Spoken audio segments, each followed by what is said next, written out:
Have you ever heard of Bitcoin or cryptocurrency and wondered what the fuss is all about? Maybe you've dabbled in it but aren't sure about the tax implications. Well, today we're going to demystify digital wallets and cryptocurrency.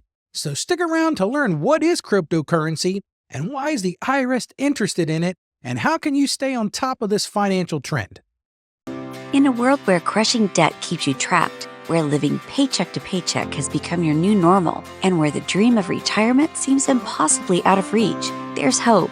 Join financial evangelist Ralph E. Stepp Jr., a man who's walked through the fire of financial failure and emerged stronger on the other side.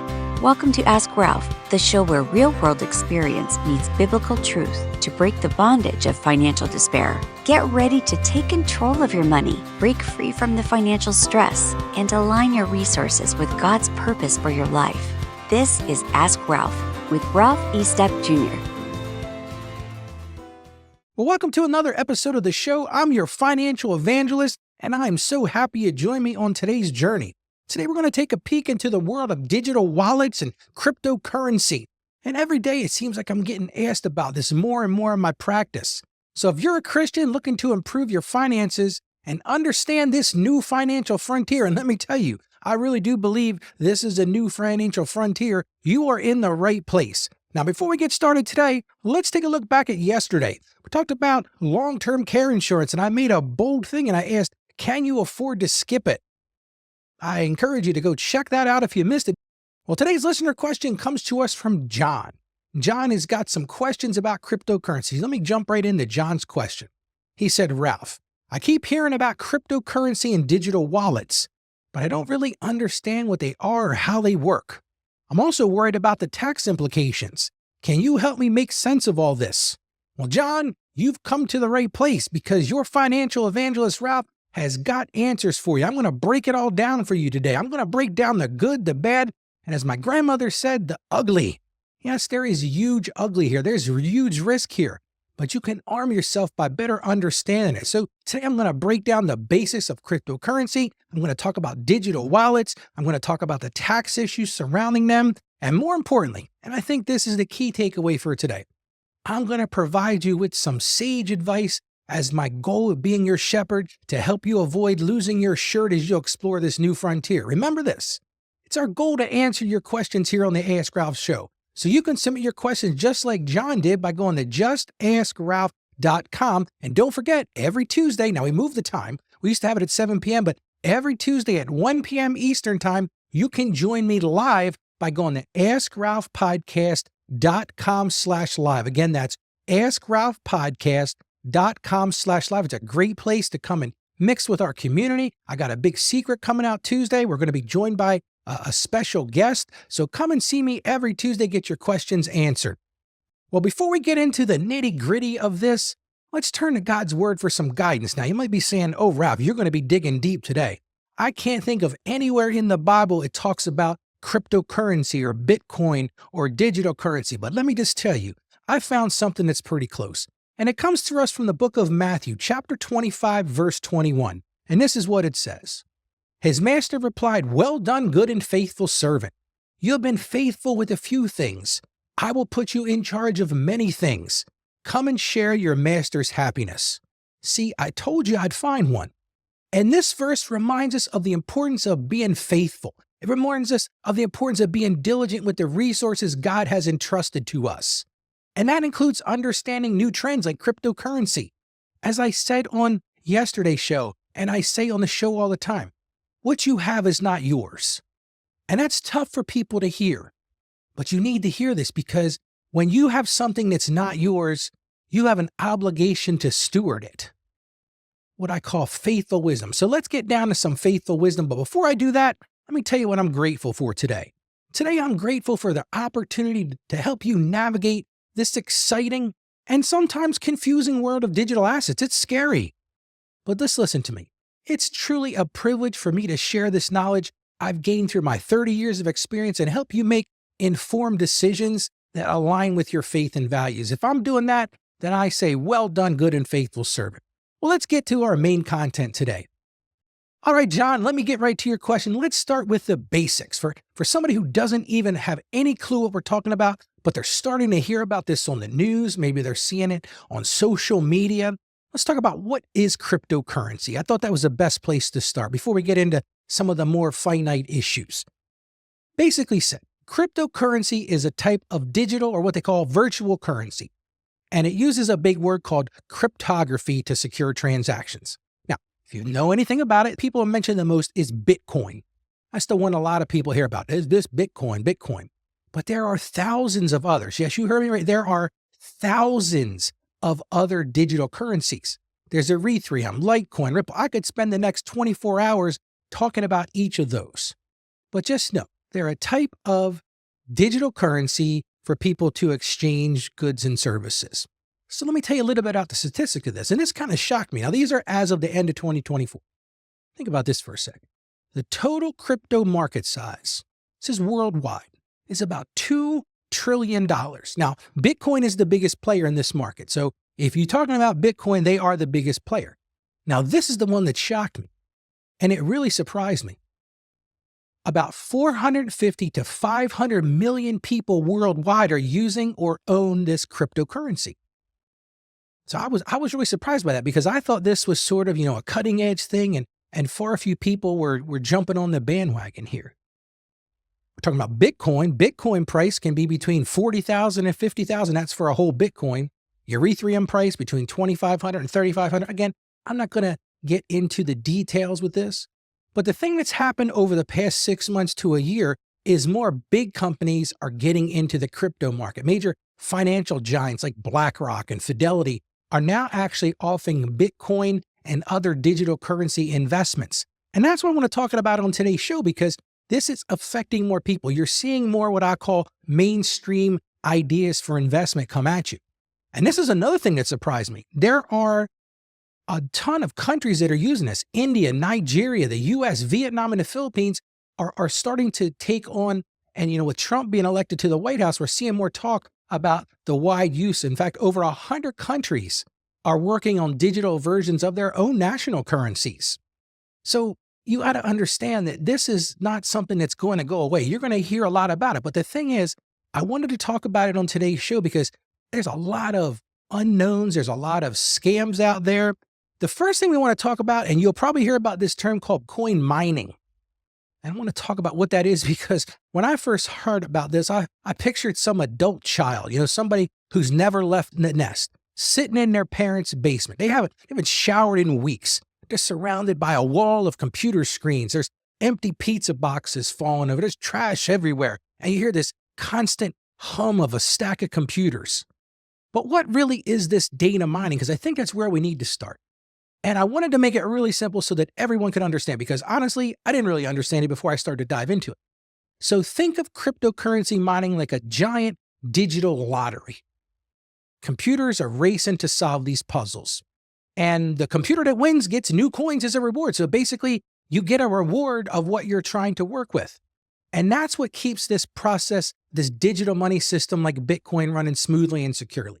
So let's talk about how that works. And listen, I'm telling you all this because I think you need to have a great understanding of just what this is.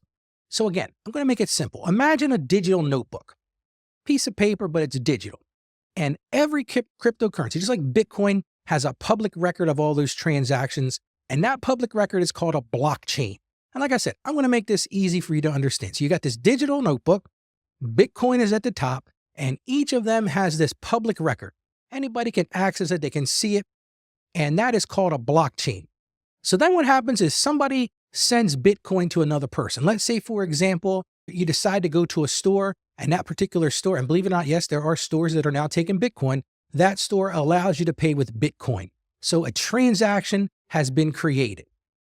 You are sitting at the register, standing at the register, you're paying with Bitcoin, and the company is receiving this Bitcoin. Well, now this transaction needs to be verified. It needs to be added to that digital notebook.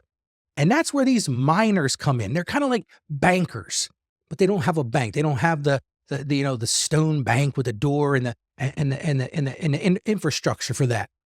See, in the traditional banking system, think about that transaction we just talked to. You're at a store. Let's say you hand them your credit card. The merchant swipes your credit card. They scan your credit card, whatever it's like. And that transaction goes to the bank. The bank says, okay, here's merchant A. We see Sally is making a purchase. Let's take the money from Sally's account or Sally's credit card and give it to the merchant. So that's the way traditional banking works. But in cryptocurrency, these are these things called miners, which they really not miners in small people or young people, miners as in like gold miners. And they're really powerful computers that do the job. And so you might be thinking, okay, well, how does all that work? Well, solving these puzzles are what allows the Bitcoin chain to be added to. So these miners compete, these folks who have these supercomputers, they compete to solve what they call a complicated math problem. Think about like a guessing game. You've got this decision, you got this problem you got to solve, and you're making guesses.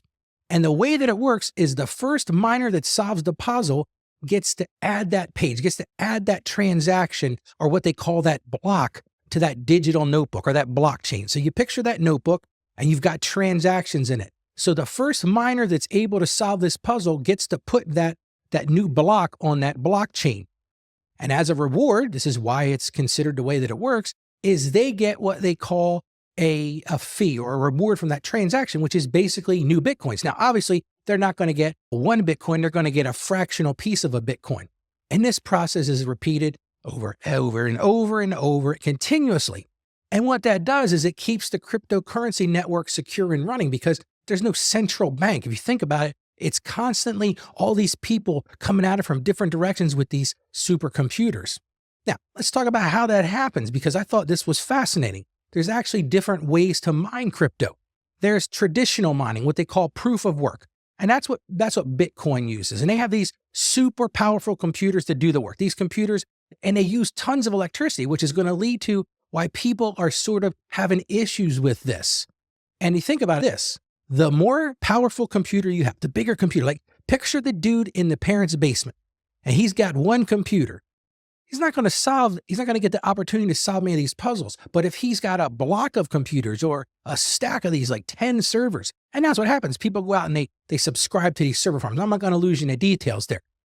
But the more powerful the computer, the better you get. Now, because that was eating up a ton of electricity, because you got to fire up all these computers, you got all these virtual servers running, they started having what they call, more energy efficient methods, so the first one was called proof of work. The next one's called proof of stake. And I'm not going to spend a lot of time talking about this, but just like I said, I want you to understand the basics. So in this proof of stake, and this is used by Ethereum 2.0, what they call Cardano, more information than you need. But instead of using these supercomputers to solve these puzzles, people lock up some of their coins to help secure the network. And the argument there is it uses less electricity than traditional mining. So you might be saying, oh, wow, Ralph, you just gave me an idea for a new side hustle. Maybe I could buy a block of computers and start, or a group of computers and start data mining. Well, the truth is you could do that. You can earn what they call crypto rewards. It helps secure the network because if you think about why that secures the network, you've got a bunch of individual people looking at these puzzles to make sure no one is submitting a transaction that is invalid. They've got to solve that puzzle. And here's the truth though. Here's the problem with this. My big takeaway today. You're evangelist here, Ralph. I actually think some of this is sort of a Ponzi scheme, and I'll talk about that in a minute. But these early miners, the people who were doing this early got very rich from this. So there are some pros. You can get those rewards and you can become, a member of that network and get very rich. But here's the problem.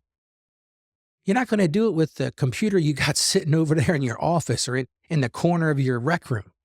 You got to have big computers. It uses a ton of electricity.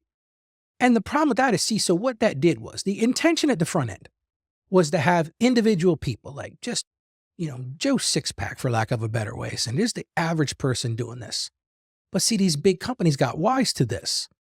And it's hard for individuals to compete when you got these big companies who have these, big warehouses full of computers that are just constantly crunching these numbers. And then, of course, a lot of places just banned it because of the use of electricity. So you might be saying, okay, Ralph, I get it. I understand that whole thing. So here's my big takeaway. And I don't want to spend a lot of time talking about this mining, but like I said, I think this is a hurdle we got to get past because, to be very honest with you, when I started learning about Bitcoin, I was like, wait a minute. You're telling me there's a coin. Do you want me to invest in something that can be conjured up in somebody's basement on their basement computer? And that was really the impression I had. But now I have a little bit different sense of it. But here's my view on this. I still think mining is like a digital gold rush. When everybody raced out to California and they had their covered wagons because there's gold in them hills, right? And they rushed out there because they wanted to stake their claim. They wanted to find that little area of gold. And I think that's way this started at the beginning. But now it's really not that. The big companies that make money from it, and most people at this point, and this is what I'm going to get into in this discussion, are just buying crypto directly. They're not mining it for themselves. So you might ask, Ralph, okay, great. I get it. I understand what it is. It's a way to exchange goods and services, a way to pay for those things. Why is this growing in popularity? Well, I think the big thing is there's a push in this world for decentralization. No government controls these digital currencies. With the US dollar, for example, and I'm not going to spend an hour talking about economics, but with the US dollar, the government can manipulate the currency. They can do things to change it. They can do things to prop it up or make it worth less. Well, with these cryptocurrencies, since there is no centralized government, it's the true level of decentralization. It's not controlled by any central authority. A lot of people argue it's safer because it uses that blockchain technology, makes it very secure. And at the same time, like I said, you heard me at the beginning, this is a public thing. It's a public record. The other thing that's nice about it, they call it accessibility. Anyone with an internet connection can buy, you can sell, you can trade cryptocurrencies. And many people see this as an opportunity for growth. So that's really the reason that it's gaining this popularity. You're hearing more and more about it. The president talks about it. Elon Musk talks about it. All these, thinkers, these Silicon Valley thinkers are all making huge investments in this. So you might be saying, okay, Ralph, that sounds good, but where can I even use cryptocurrency? Well, here's the thing, and it's funny. There was a pizza shop not far from me, and I don't know if they're still doing it now. We haven't been there for a while, but they actually had what looked like an ATM machine, and it was a Bitcoin ATM machine. So you could actually go to this machine, you could transfer your money. I think it was onto like a little receipt. You could actually go in there, log into it, and we'll talk about wallets in a second because that's how all this works. But you could actually pay for your pizza. So some businesses are accepting cryptocurrency as payment. I've seen some car dealerships that had said that they're going to take these. A lot of people, like I said, there's this mainstream push towards investment. People are buying cryptocurrency as an investment. And a lot of people are using it for what they call smart contracts, because then these cryptocurrencies can support that smart contract. Now, John, I want to talk a little bit about what you're talking about with those tax implications, because this is a thing a lot of people don't think about. And it's really a counterintuitive situation or position that the IRS is taking. The IRS considers cryptocurrency, these digital assets, as property, not currency. They don't consider it like dollars and cents. And since they consider it property, like a house, a beach house, a second house, a rental property, since they consider it property, it's subject to capital gains taxes when you sell or exchange it for profit. So think about it like this, real simple terms. Think of it like selling a piece of land or a valuable painting. It's something. If you make a profit from that, you'll likely owe taxes on that gain. So let me share a story with you. A few years back, a friend of mine, let's call him Tim. And Tim got into cryptocurrency. This was kind of when it was first starting out. And he was making decent profits. He would come in to meet with me, get his taxes done. He said, Ralph, man, you got to look at this cryptocurrency. He was like a evangelist, if you will, for cryptocurrency. But he wasn't thinking about the tax implications. And be honest with you, back then, there wasn't a lot of discussion of the tax implications. So fast forward a year or two, one day he receives a letter from the IRS. And listen, if you get one of those letters from the IRS, I did a show about that about a week ago, go check it out because it really gives you a step-by-step process. But that's not for today's discussion. And this letter from the IRS, he's looking at this thing. He's, wait, what? They found some discrepancies in his tax return and they issued an audit notice. And I remember Tim, he calls me right away. My secretary said, hey, Ralph, Tim's on the phone. He is freaking out. You need to talk to him. He was in a full-fledged panic. And you might say, okay, big deal. He got a notice. The IRS said that there was an issue on his return. They want to audit him. Okay, Ralph, you said that the IRS treats it like property, but here's the problem. Tim never kept detailed records of his transactions because he didn't understand the tax law surrounding those digital assets. He didn't know that he would have to keep track of, well, he paid this much for this currency, and he paid this much for this currency, and this one went up, and this one split, and all that kind of stuff. And all of a sudden, he's thrust into this audit. It was stressful. It was time consuming. And ultimately, though, the good news is Tim learned a valuable lesson. He realized the importance of staying informed. He was on the front end of what we call the bleeding edge of this cryptocurrency rush. But he really wasn't informed. He had just been told by a friend of a friend, hey, Tim, you got to get into this, man. People are making money. They're doubling their money overnight, which leads me to another funny story. Listen to this one. So I had this client, and we'll call him Joe. So Joe all of a sudden calls me one day, and he says, Ralph, do you know about this cryptocurrency? I'm like, sure. Yeah, a little bit about it. I'm not an investor in it myself. He says, well, you're never going to believe this. He says, last night, I logged into my wallet. And we're going to talk about wallets in a second, because this is why the whole point of the show today is talking about IRS coming after your digital wallets. But he says, Ralph, he says, you're never going to believe this. He says, I logged into my digital wallet last night, and I made a profit in the last week of $456 million. And I said, what, Joe? And I'm tapping, I wear a headset when I'm talking with clients in the office here. And I said, wait a second, did I hear him right? So I said, Joe, hold on a second. What did you just say to me? He says, yeah, Ralph. He says, you're never going to believe this. He says, I earned 460, I don't know, 56, 465, doesn't really matter. Huge amount of money. And I said, Tim, I said, hold on a second. Where are you seeing this? Well, Ralph, listen, I can send you my credentials. You can log into my digital wallet and you can see it. I said, okay, well, let me ask a real simple question, Tim. How much money did you invest in this cryptocurrency? Oh, Ralph, I don't know. I did a little bit here and there. I get an inkling over the weekend. I got a little extra money from a job I did. Let me invest that. I said, okay, well, give me a number. Give me a basic idea of how much you've invested. Well, if I had to think about it, I probably invested about $20,000 over the past year or two. I said, okay, Tim, so what you're saying to me is you've invested $20,000 and now you really think that crypto went up to $200 or $400 and some million. Oh, Ralph, you don't understand. People are making money hand over fist. They're becoming multimillionaires overnight. I said, well, send me your credentials, which he shouldn't have done, but he trusts me. We have a good relationship. I log into his account and I'll be doggone. It says $465 million. And I'm thinking, wait a second, there is no way this is true. Well, then all of a sudden I see an asterisk at the end. And this is why you got to stay informed. Then the asterisk says, C down at the bottom. I see down at the bottom, and that number was not in US dollars. It was in the value of that currency. So I said, okay, well, maybe he did have a return. So I go and I find the value of that currency. And that's when my jaw dropped. Because rather than making $400 and some million in profit, Tim had actually lost most of his money. That investment of, and I don't think we figured it out, but maybe $20,000, $21,000 was actually worth about $2,500. So I summoned the courage. I said, well, I got to call Tim and tell him this story because he is not going to be happy about this. So I pick up the phone, I call Tim. And I said, Tim, listen, I appreciate your enthusiasm. It's cool you're getting engaged in this cryptocurrency trading. It's great you're taking time to invest. I said, but man, you do not understand how this works. I said, actually, Tim, you've only got about $2,000 in your crypto account. He goes, no, Ralph, you don't understand this. Thank you, Ralph. I appreciate what you're saying, but I'm going to go figure out, I'm going to get that money transferred to my bank account because I know you're wrong. And it's so anyway, long story short, a couple of weeks go by, he calls me and he says, Ralph, I'm sorry, man, you were absolutely right.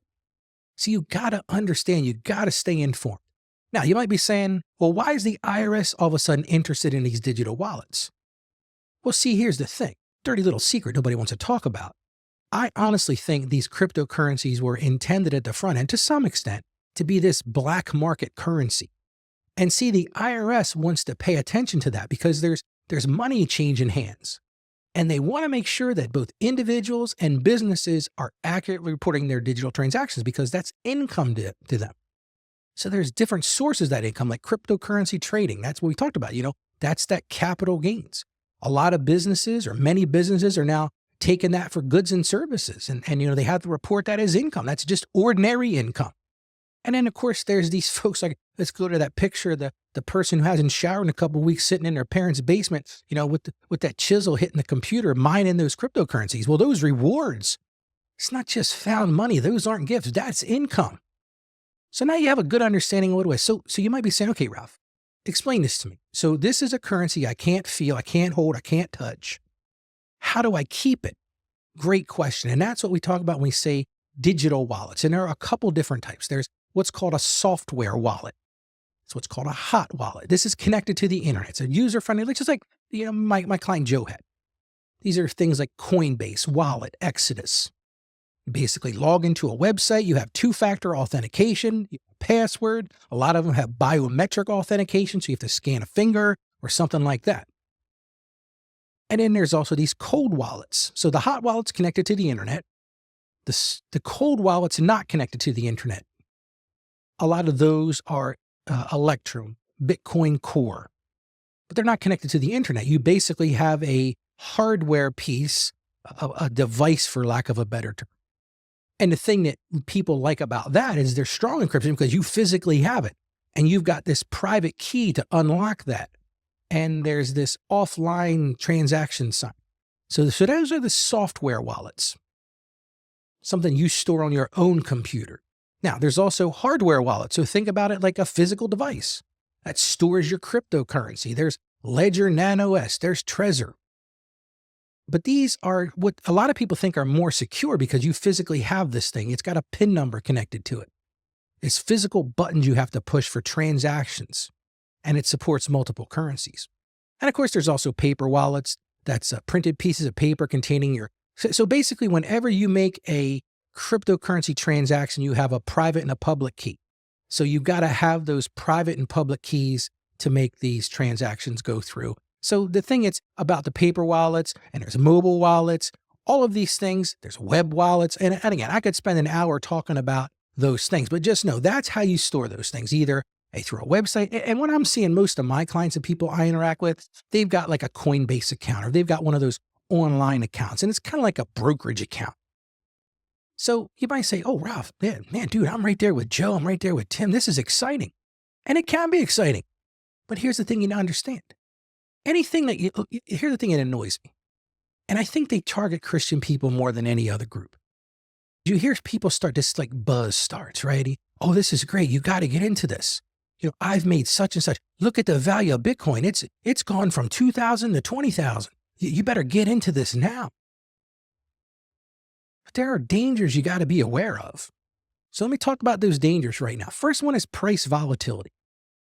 And prices can swing wildly in a short period of time. Like my client, Joe, he thought he had all this money, but Bitcoin, for example, I've seen it drop 20 to 30% in just a couple days or maybe even a couple of hours. So you got to have the stomach for that. And there are other ones, like one of the things I found in my research today, this thing called altcoins. These things can crash to near zero because people just get rid of them. They dump them. They're going to move on to the latest thing. So that's the first thing. You got to worry about price volatility. Second thing, you've got scams and frauds. Listen, with anything, sound the red siren, sound the alarm, because there are a ton of scams. Things called rug pulls, where a developer, starts this project. They take in the investor money. They promise you all these returns, and they just whoosh, rug is gone, and they're out there. You can't find them, and that money, that digital currency is gone. There's Ponzi schemes. Think about it. You got Ponzi schemes at real money. You got Ponzi schemes on investments. Well, the criminals came to cryptocurrency as well. There's fake investment programs. And these are those things you're going through social media and you get that clickbait that says, hey, you want to double your money overnight? Listen, if you're a Christian person, have some discernment. Think about this for a second. Did you make that money overnight? Do you really think you're going to double your money overnight? They give you these huge promises. But again, it's just to try to get as many people in as they can. And the people at the beginning make a lot of money. And then the people at the end get left with nothing. And of course, you got to worry about phishing attacks too, because you're targeting people who are dabbling in technology. You'll have somebody, let's say you have a Coinbase account. You start getting these phishing attacks like, hey, we noticed that you got the issue with your Coinbase account. Hey, just do me a favor and log into your account. But they send you to a fake website, and then you lose all your stuff. There's hacking and security risks. Because see, these digital wallets, if you think about it, you've got all these people working to mine this data. They've got these supercomputers. Well, you don't think they're going to turn those computers and use those to try to hack you, to try to get into your security? And the truth is, the statistics will scare you. Billions of dollars have been stolen in these crypto hacks. And here's a big one. You can read about this on your own. I don't want to talk about it here today at the show, but what happens if you lose your private keys? You lose those those passwords, if you will. There are untold stories on the internet about people who had millions of dollars in Bitcoin and all of a sudden they can't find their key. They can't find their password to unlock it. Another thing, that problem is regulatory uncertainty. See, because governments are getting wise to this. We talked about this decentralization. And governments are saying, wait a minute, we don't like this ability to not be able to control the currency. So you're starting to see a push for more governments to ban or even heavily regulate this crypto. For example, China is an example of that. They banned crypto trading. Now, in the U.S., we're seeing a lot more regulations on that. Now, I think Trump is going to try to soften that or ease that up a bit. And then, as we talked about, the IRS cryptocurrency laws are pretty strong. But when you look at other countries, they're not so clear in other places. And one of the things you really need to understand with crypto, there are very little consumer protection. See, like a bank. If you go to a bank, or I love credit unions. If you go to a credit union, the government is standing behind those investments. There's the FDIC for banks. There's the NCUA for credit unions. They insure you up to a certain amount. But hear me on this. Crypto doesn't have a safety net.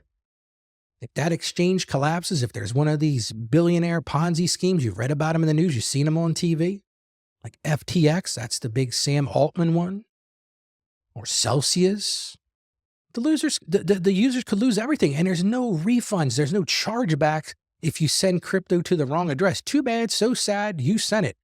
And that way, it's like cash. If you use a credit card, you can always put in a fraud alert. You can ask to get that money back. You can stop payment on a check. But with these crypto things, man, that money is gone.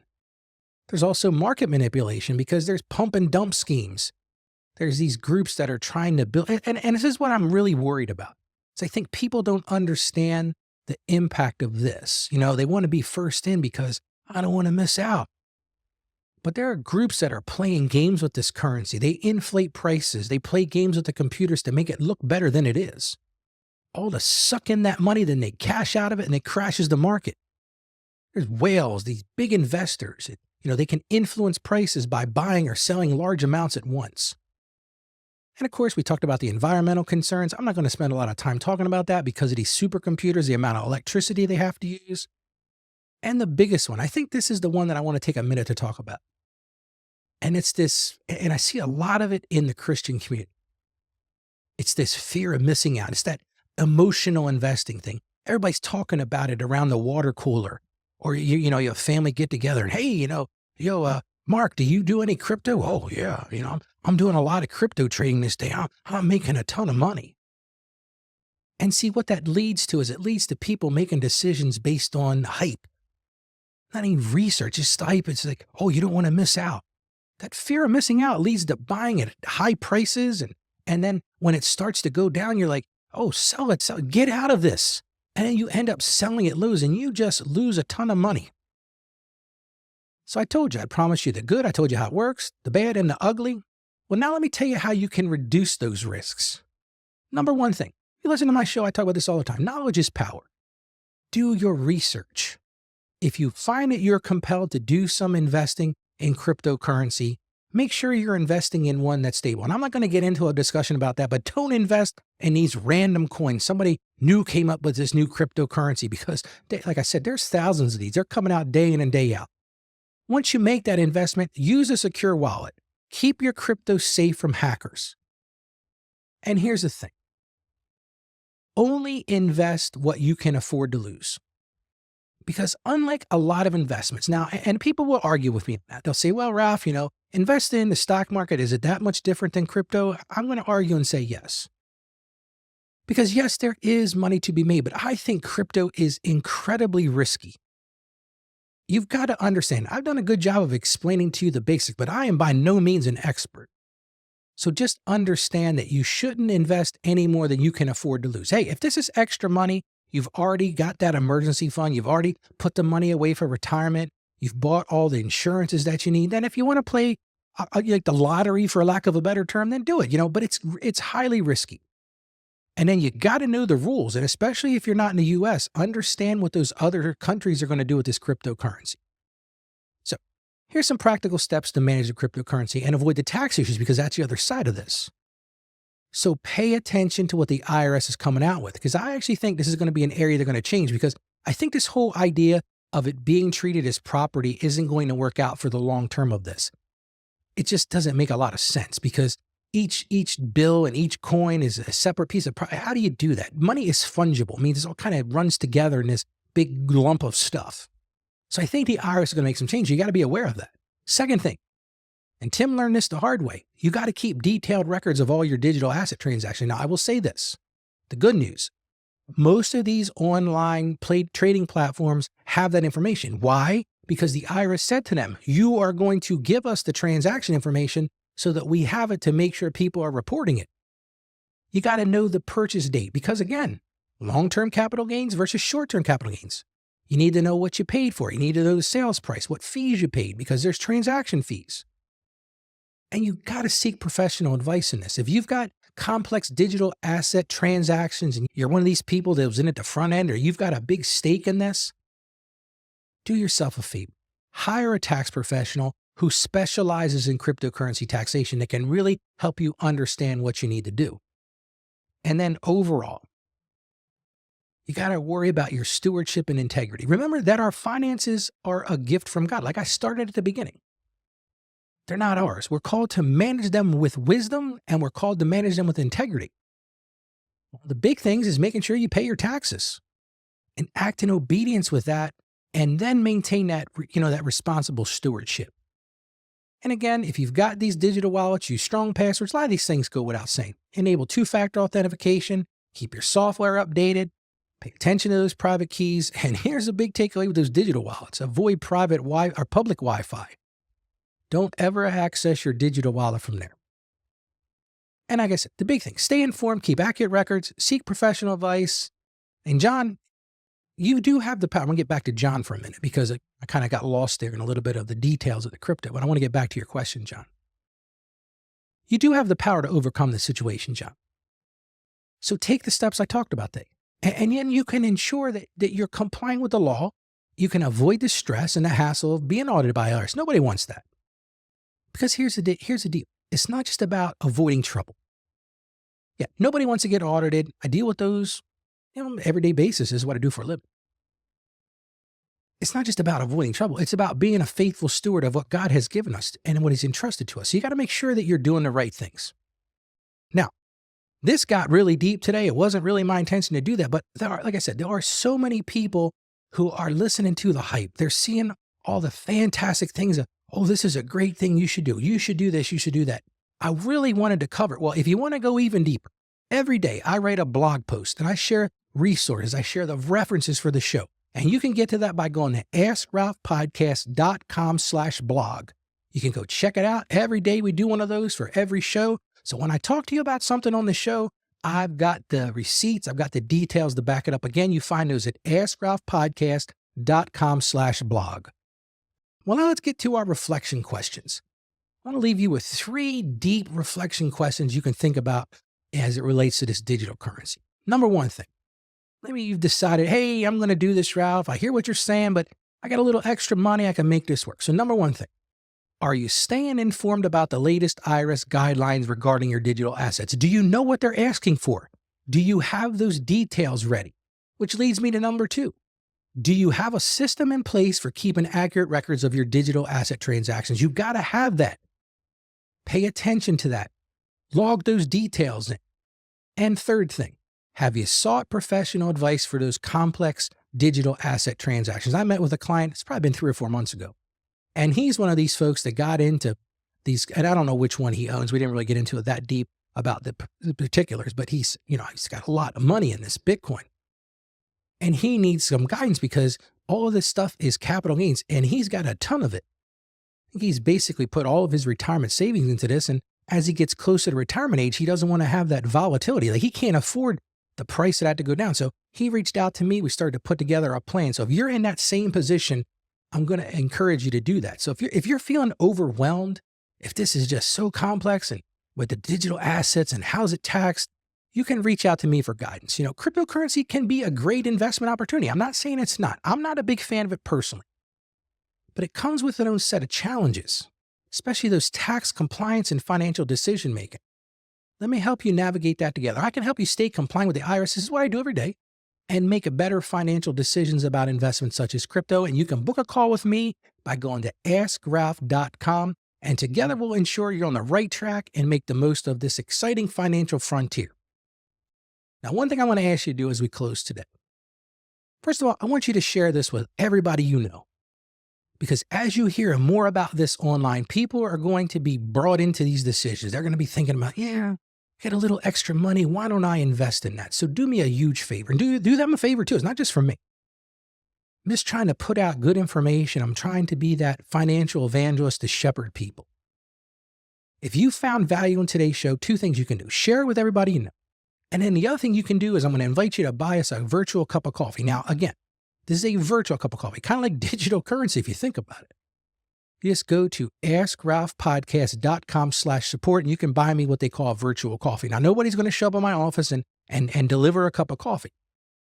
But they're just going to, it's just a way to show that your support for the show. And you might be saying, Rob, okay, what does that support look like? Well, it helps us continue to reach more people. We're able to do more advertising. We're able to get on new platforms and new networks. And why do we do that? Because I want to share the message of the Christian hope, the message of the Christian faith. And again, you can do that by going to askralphpodcast.com/support. You can do a one-time support or you can do a recurring support. And I highly encourage you to do that. Well, let me close today. We covered a tough question. We talked about why is the IRS eyeing your digital wallet? We talked about the basics of it. We talked about how it's being used, the expected growth. We talked about the tax implications, the safety, and all that. Now, tomorrow we're going to talk about 10 easy tax deductions and credits to cut your tax bill. It's one you don't want to miss because I'm going to give you 10 things that you can do real easy to cut your tax bill. Everybody wants to get their taxes down. Now, as I close today, remember this. My passion is to help you achieve financial success. I want you to not get scammed by these new, financial frontiers and these new computer and these great ideas. Because at the end, I want to see you live out your dreams. But more important than that, I want to see you grow in your faith. And I know together, you made the first step by coming to listen. I encourage you to share those with others so they don't get scammed. They understand what cryptocurrency is. But I know together we can master your finances from a Christian perspective. So as I close today, stay financially savvy out there, and may God bless you abundantly. Thank you for joining us on the Ask Ralph Show. And with a simple click to subscribe, we'll invite you back to our next episode. And remember, financial issues don't have to be complicated. Just ask Ralph. The information contained in this episode of Ask Ralph is based on data available as of the date of its release. Saggio Accounting Plus and Ask Ralph Media, Inc. is under no obligation to update this content if changes occur. Applying this information to your specific situation requires careful consideration of all facts and circumstances, and any information provided is not to be considered as financial, tax, or legal advice. Please consult your tax advisor or attorney before acting on any material covered.